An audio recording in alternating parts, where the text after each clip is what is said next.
بسم الله الرحمن الرحيم. الحمد لله الذي أنزل على عبده الكتاب ولم يجعل له عوجا قيما لينذر بأسا شديدا من لدنه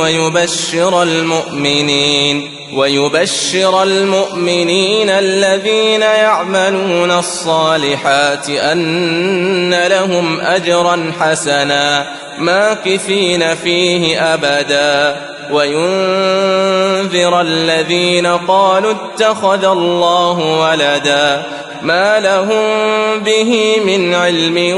ولا لآبائهم كبرت كلمة تخرج من أفواههم إن يقولون إلا كذبا فلعلك باخع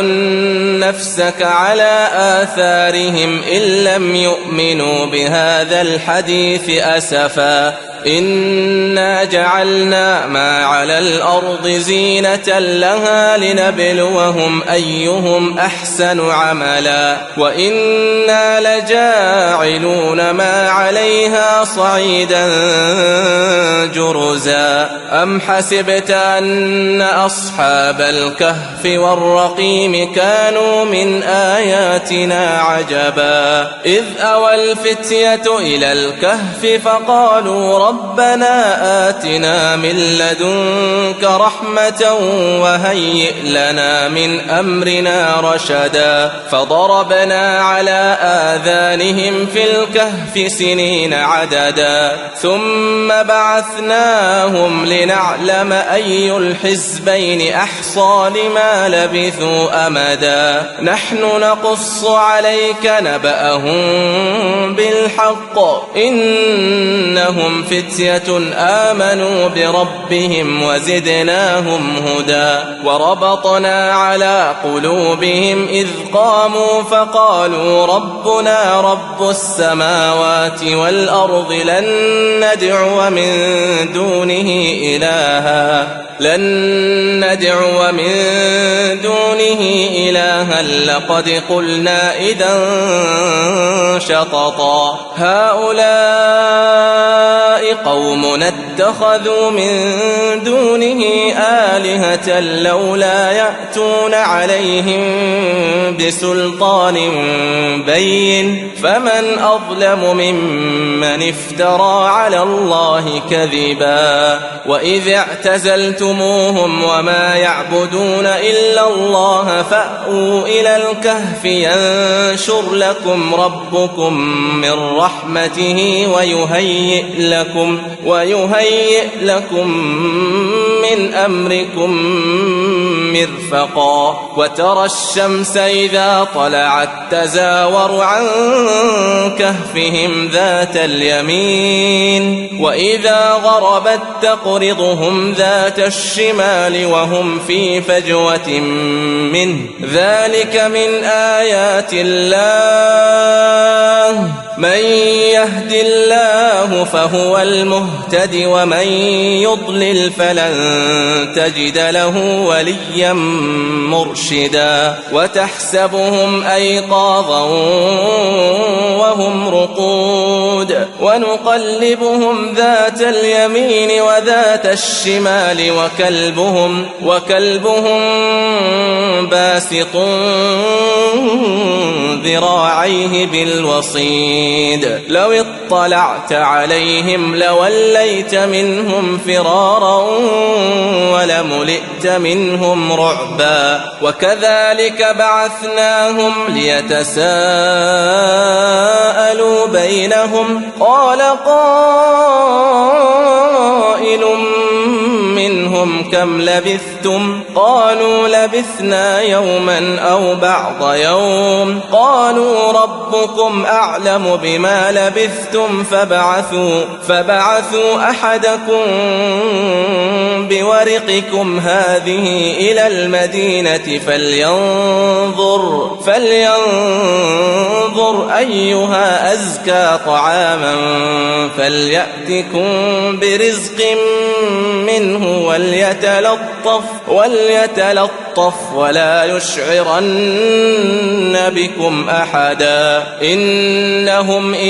يظهروا عليكم يرجموكم أو يعيدوكم في ملتهم ولن تفلحوا إذن أبدا وكذلك أعثرنا عليهم ليعلموا أن وعد الله حق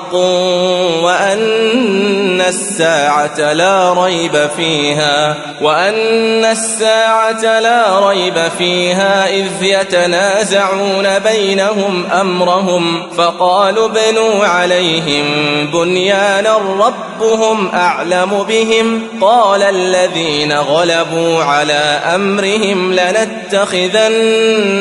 عليهم مسجدا سيقولون ثلاثة رابعهم كلبهم ويقولون خمسة سادسهم كلبهم رجما بالغيب ويقولون سبعة وثامنهم كلبهم قل ربي أعلم بعدتهم ما يعلمهم إلا قليل فلا تمار فيهم إلا مراء ظاهرا ولا تستفت فيهم منهم أحدا ولا تقولن لشيء إني فاعل ذلك غدا إلا أن يشاء الله واذكر ربك إذا نسيت وقل عسى أن يهديني ربي لأقرب من هذا رشدا ولبثوا في كهفهم 300 سنين وازدادوا 9 قل الله أعلم بما لبثوا له غيب السماوات والأرض أبصر به وأسمع ما لهم من دونه من ولي ولا يشرك في حكمه أحدا واتل ما أوحي إليك من كتاب ربك لا مبدل لكلماته ولن تجد من دونه ملتحدا واصبر نفسك مع الذين يدعون ربهم بالغداة والعشي يريدون وجهه ولا تعد عيناك عنهم تريد زينة الحياة الدنيا ولا تطع من أغفلنا قلبه عن ذكرنا واتبع هواه وكان أمره فرطا وقل الحق من ربكم فمن شاء فليؤمن ومن شاء فليكفر إنا أعتدنا للظالمين نارا أحاط بهم سرادقها وإن يستغيثوا يغاثوا بماء كالمهل يشوي الوجوه بئس الشراب وساءت مرتفقا بئس الشراب وساءت مرتفقا إن الذين آمنوا وعملوا الصالحات إنا لا نضيع أجر من أحسن عملا أولئك لهم جنات عدن تجري من تحتهم الأنهار يحلون فيها من أساور من ذهب ويلبسون ثيابا خضرا من سندس واستبرق متكئين فيها على الأرائك نعم الثواب وحسنت مرتفقا واضرب لهم مثل الرجلين جعلنا لأحدهما جنتين من أعناب وحففناهما بنخل وجعلنا بينهما زرعا كلتا الجنتين آتت أكلها ولم تظلم منه شيئا وفجرنا خلالهما نهرا وكان له ثمر فقال لصاحبه وهو يحاوره أنا أكثر منك مالا وأعز نفرا ودخل جنته وهو ظالم لنفسه قال ما أظن أن تبيد هذه أبدا وما أظن الساعة قائمة ولئن رددت إلى ربي لأجدن خيرا منها منقلبا قال له صاحبه وهو يحاوره أكفرت بالذي خلقك من تراب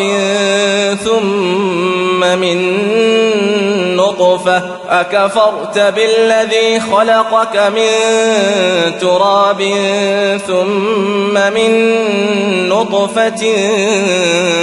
ثم سواك رجلا لكن هو الله ربي ولا أشرك بربي أحدا ولولا إذ دخلت جنتك قلت ما شاء الله لا قوة إلا بالله إن ترني أنا أقل منك مالا وولدا فعسى ربي أن يؤتيني خيرا من جنتك ويرسل عليها حسبانا من السماء فتصبح صعيدا زلقا أو يصبح ماؤها غورا فلن تستطيع له طلبا وأحيط بثمره فأصبح يقلب كفيه على ما أنفق فيها وهي خاوية على عروشها ويقول يا ليتني لم أشرك بربي أحدا ولم تكن له فئة ينصرونه من دون الله وما كان منتصرا هنالك الولاية لله الحق هو خير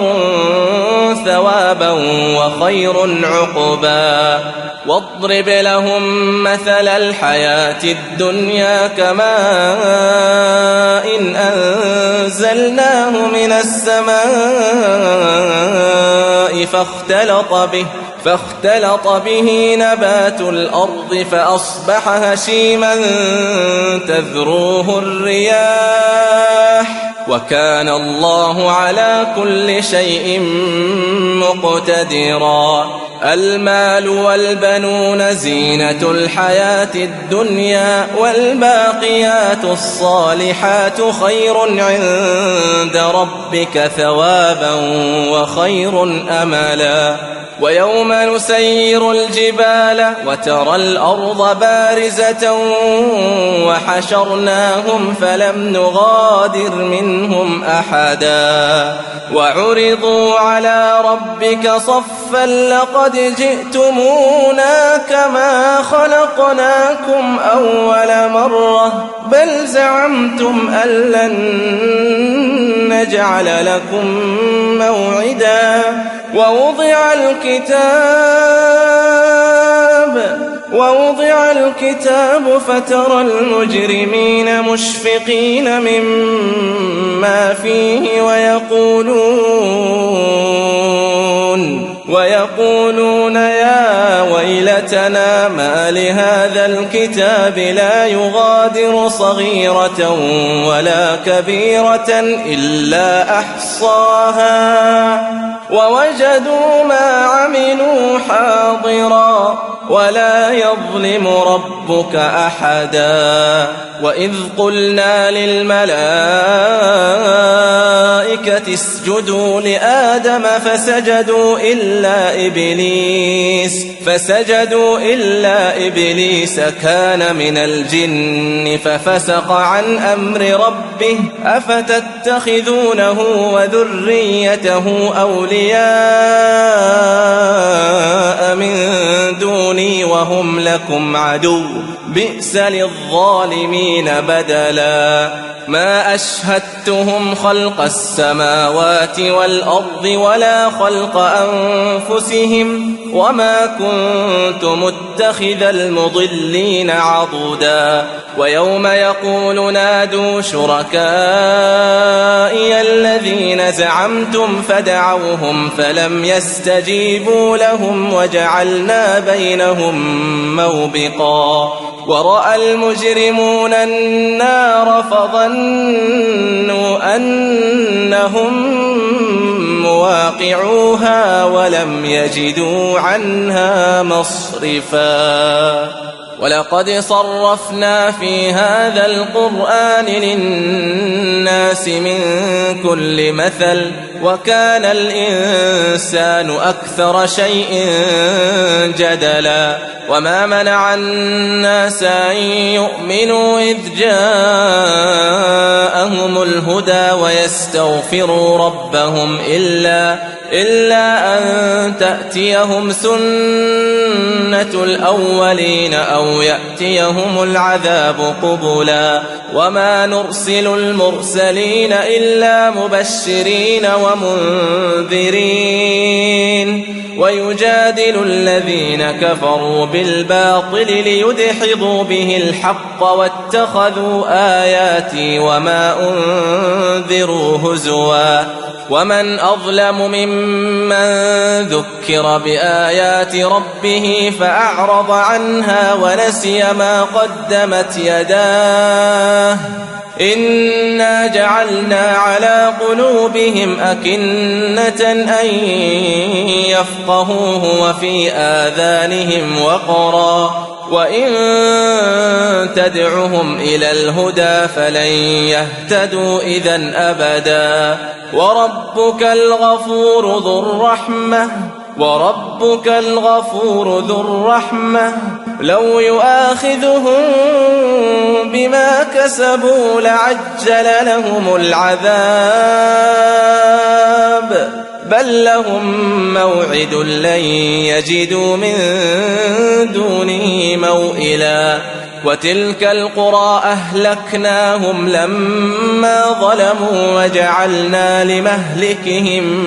موعدا وإذ قال موسى لفتاه لا أبرح حتى أبلغ مجمع البحرين أو أمضي حقبا فلما بلغا مجمع بينهما نسيا حوتهما فاتخذ سبيله في البحر سربا فلما جاوزا قال لفتاه آتنا غداءنا لقد لقينا من سفرنا هذا نصبا قال أرأيت إذ أوينا إلى الصخرة فإني نسيت الحوت وما أنسانيه إلا الشيطان أن أذكره واتخذ سبيله في البحر عجبا قال ذلك ما كنا نبغ فارتدا على آثارهما قصصا فوجدا عبدا من عبادنا آتيناه رحمة من عندنا وعلمناه من لدنا علما قال له موسى هل أتبعك على أن تعلمني مما علمت رشدا قال إنك لن تستطيع معي صبرا وكيف تصبر على ما لم تحط به خبرا قال ستجدني إن شاء الله صابرا ولا أعصي لك أمرا قال فإن اتبعتني فلا تسألني عن شيء حتى أحدث لك منه ذكرا. فانطلقا حتى إذا ركبا في السفينة خرقها قال أخرقتها لتغرق أهلها لقد جئت شيئا إمرا. قال ألم أقل إنك لن تستطيع معي صبرا. قال لا تؤاخذني بما نسيت ولا ترهقني من أمري عسرا. فانطلقا حتى إذا لقيا غلاما فقتله قال قتلت نفسا زكية بغير نفس لقد جئت شيئا نكرا. قال ألم أقل لك إنك لن تستطيع معي صبرا. قال إن سألتك عن شيء بعدها فلا تصاحبني قد بلغت من لدني عذرا. فانطلقا حتى إذا لقيا غلاما فقتله قال أقتلت نفسا زكية بغير نفس لقد جئت شيئا نكرا.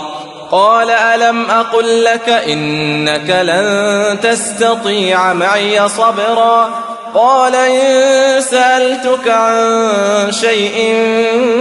بعدها فلا تصاحبني قد بلغت من لدني عذرا. فانطلقا حتى إذا أتيا أهل قرية استطعما أهلها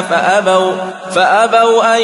يضيفوهما فوجدا فيها جدارا يريد أن ينقض فأقامه. قال لو شئت لاتخذت عليه أجرا. قال هذا فراق بيني وبينك سأنبئك بتأويل ما لم تستطع عليه صبرا. أما السفينة فكانت لمساكين يعملون في البحر فأردت أن أعيبها وكان وراءهم ملك يأخذ كل سفينة غصبا. وأما الغلام فكان أبواه مؤمنين فخشينا أن يرهقهما طغيانا وكفرا. فأردنا أن يبدلهما خيرا منه زكاة وأقرب رحما. فأردنا أن يبدلهما ربهما خيرا منه زكاة وأقرب رحما. وأما الجدار فكان لغلامين يتيمين في المدينة وكان تحته كنز لهما وكان أبوهما صالحا فأراد ربك أن يبلغا أشدهما ويستخرجا كنزهما رحمة من ربك وما فعلته عن أمري ذلك تأويل ما لم تسطع عليه صبرا. ويسألونك عن ذي القرنين قل سأتلو عليكم منه ذكرا. إنا مكنا له في الأرض وآتيناه من كل شيء سببا فأتبع سببا حتى إذا بلغ مغرب الشمس وجدها تغرب في عين حمئة ووجد عندها قوما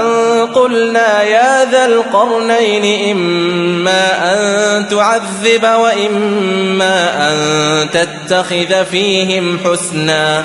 قال أما من ظلم فسوف نعذبه ثم يرد إلى ربه فيعذبه عذابا نكرا. وأما من آمن وعمل صالحا فله جزاء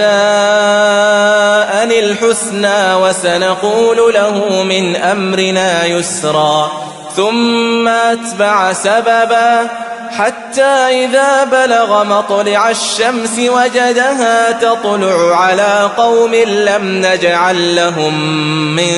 دونها سترا كذلك وقد أحطنا بما لديه خبرا ثم أتبع سببا حتى إذا بلغ بين السدين وجد من دونهما قوما لا يكادون يفقهون قولا